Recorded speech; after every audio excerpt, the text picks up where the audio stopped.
In this video, I'm going to share with you how to scale a coaching business, and in particular, how to do it by creating a group coaching culture. Let's go.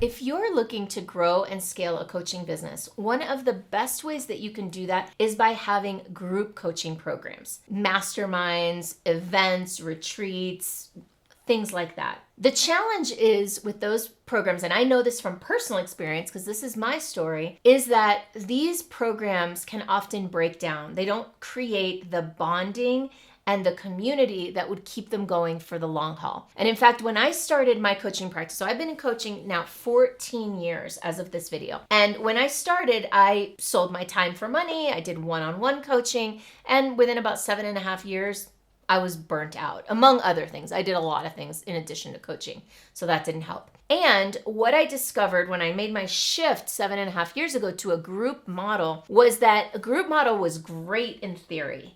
It made a lot of sense. Leverage my time, make more money, yada, yada, right? On paper. But the reality of it was really hard to lead a culture. I'd have one client over here who was falling apart and struggling, and they might post in the group chat, and then their negativity went viral among everybody else, or one person would quit and then 3 people would quit.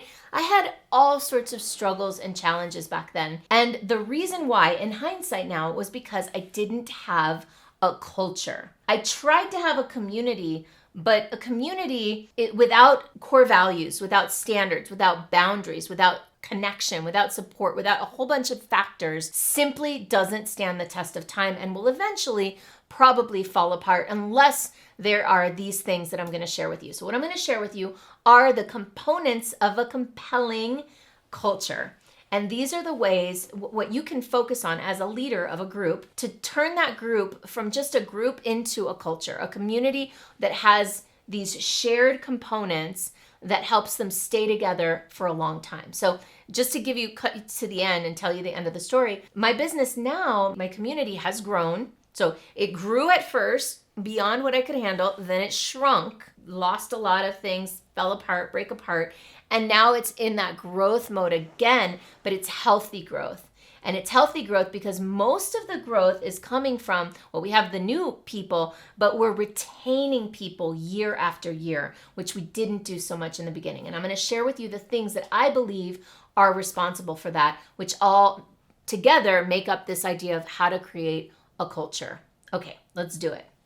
So the first thing I believe, and this is just from my experience, is not from a book, I haven't studied this, but I believe that to form a culture, especially in the form of a group coaching program, you need to be an embodied leader, a congruent leader. Now, I'm not going to go deep into this topic because I have a whole video on how to be a congruent leader, but I will touch on it quick. And what that means is that a congruent leader is someone who walks the talk. Meaning you have results doing the thing that you're leading this community on. And an embodied leader is someone who lives and breathes the work. So to give you an example, back then when I was doing the business at the beginning, I wasn't an embodied leader. I was offering this opportunity for people to have more freedom, more fortune, fulfillment, fun, all the things that I still offer today.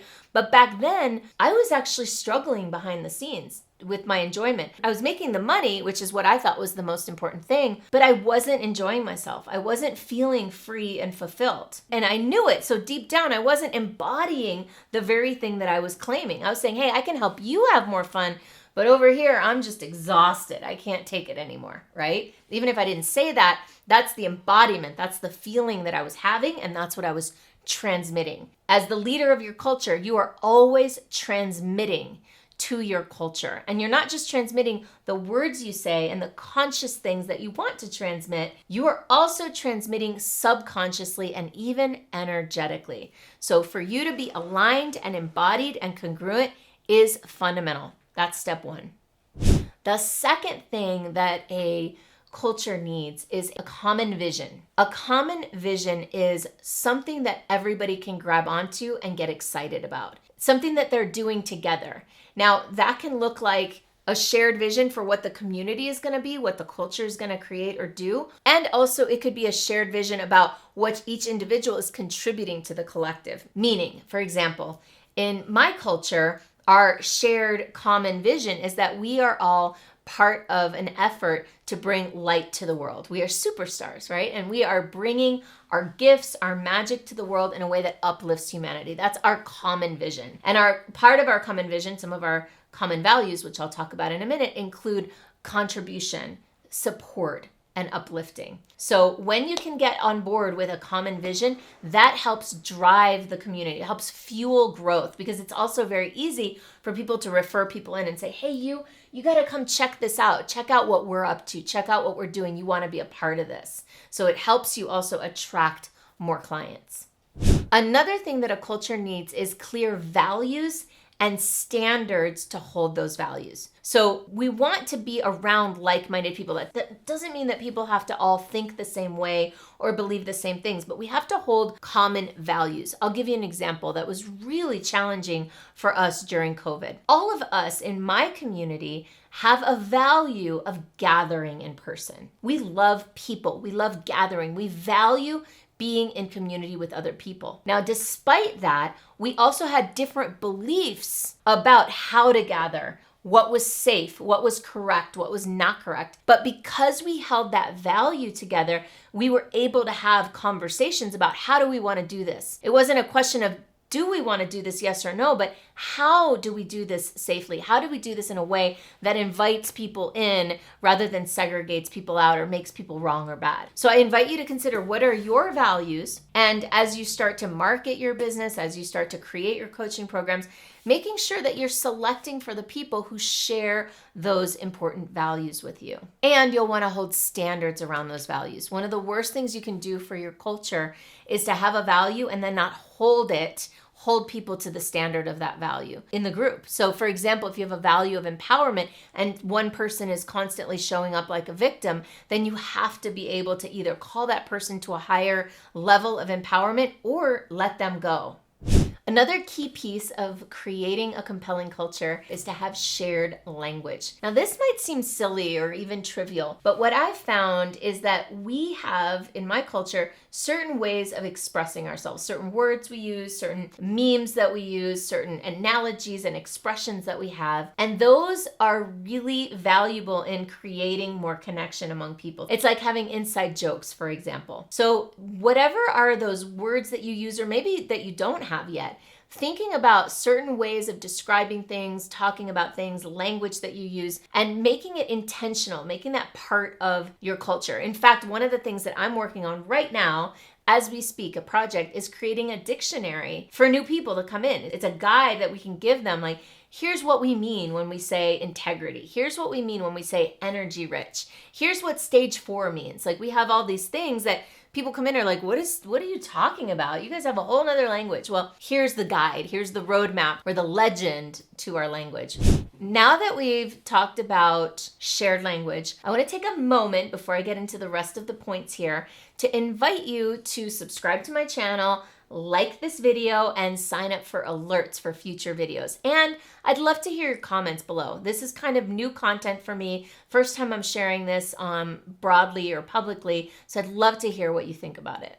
In addition to shared language, another really important factor for bonding is shared experiences, shared meaningful experiences. That's why for cultures and the work I do, I'm such a big fan of doing small events and retreats and intimate gatherings. And it doesn't have to be small or intimate. I'm a member of the National Speakers Association, and there's a conference that they do every single year that I wouldn't miss for the world. It's like 1,500 people. At least they used to go to that conference before COVID.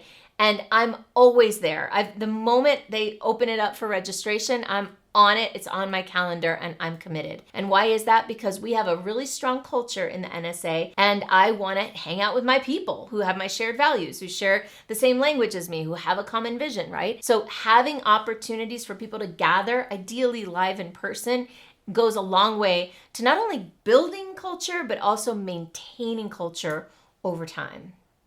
The 6th item on this list for building culture is about meeting higher order needs. I believe that you can have a community based on essential needs like safety, security, variety, significance. These are based on Maslow's hierarchy of needs, which also relates to Tony Robbins' 6 human needs. And so there's these lower order needs that we sort of need to get met, at least theoretically, before we can move into the higher order needs, which are self-actualization, growth, and contribution. So self-actualization in Maslow's hierarchy, growth, and contribution in Tony Robbins. So those higher order needs, in my opinion, well, first the lower order needs need to get met, and then those higher order needs are what keep people around for the long haul. What I've seen happen is that people come in, they start to work with me maybe because they want to make more money, because they want more freedom, aka more variety. They want to feel more significant. They want to be a speaker. They want to be a thought leader. So these are the lower order needs that we help them meet. And once they meet those, the reason they stay is because they're growing. They're evolving. They're becoming a new version of themselves, a higher version of themselves, and they love the version that they're becoming. And so in my belief, to maintain a culture, to grow and uplift and inspire, it's important to meet those higher order needs and not just the lower order needs.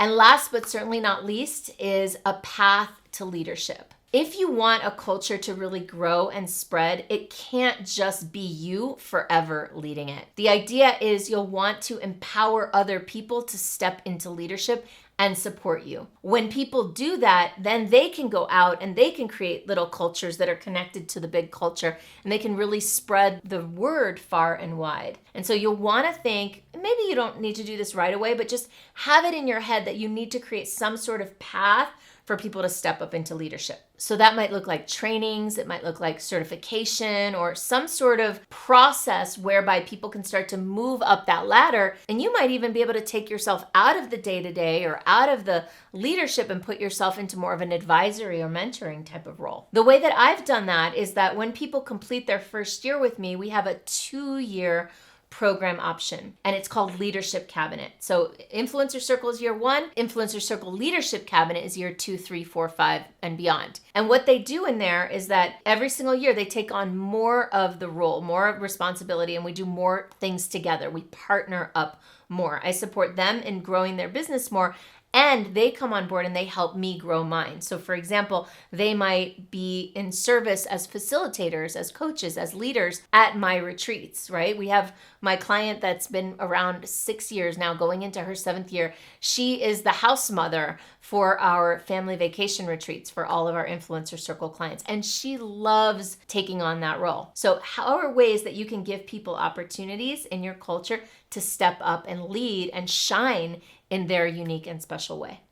If you are looking to grow a culture, then absolutely positively, I would love to talk to you. If this is something that turns you on and jazzes you up, then I know that I can help. So go ahead and visit superstaractivator.com/go or click on the link below and set up a time to chat. I would love to connect with you. See you soon.